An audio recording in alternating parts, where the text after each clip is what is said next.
Hey there, this is Lark from Profit Parrot Marketing, and today we're going to go over the 5 ways to reduce your website bounce rate. Now, if you don't know what a bounce rate is, it's the percentage of visitors to a particular website who navigate away from the site after viewing only one page. So your site might have a 20% bounce rate or an 80% bounce rate.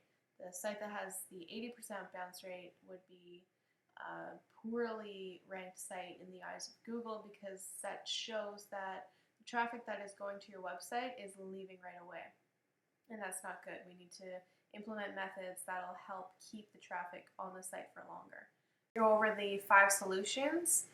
The first one is targeting the right audience, positioning of content on your website, targeted content, content recommendation tools, and how a mobile-friendly site can drastically reduce your bounce rate.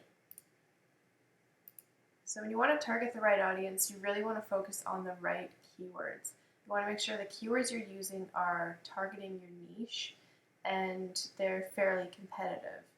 So you want to attract the right traffic by getting those viewers who type into Google a certain question or Google a product or information. You want your site to come up under those keywords.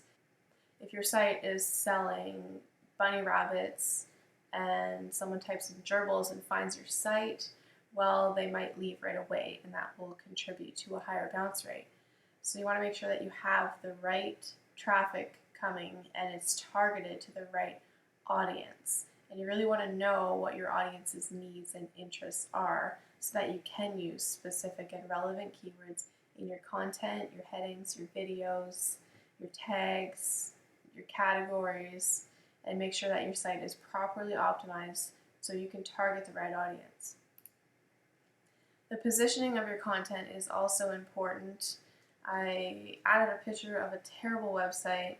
This is awfully ugly, and you can see that there's too many colors, there's too many images. Viewer's not going to know what to do next, and it's not a good example of how you want your site to look.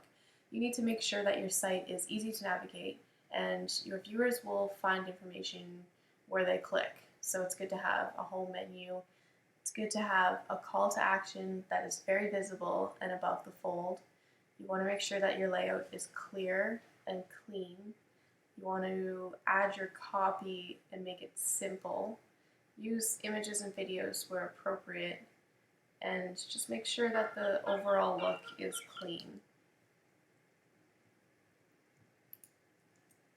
Next thing we're going to talk about is the use of targeted content. In order to keep your first-time visitors engaged, you have to make sure that your content speaks to your target audience. So this goes back to using the right keywords. There are certain audience targeting tools that will allow you to show different messages to different users, and you can check these out. It's one of Google's tools. There's the link for you right there.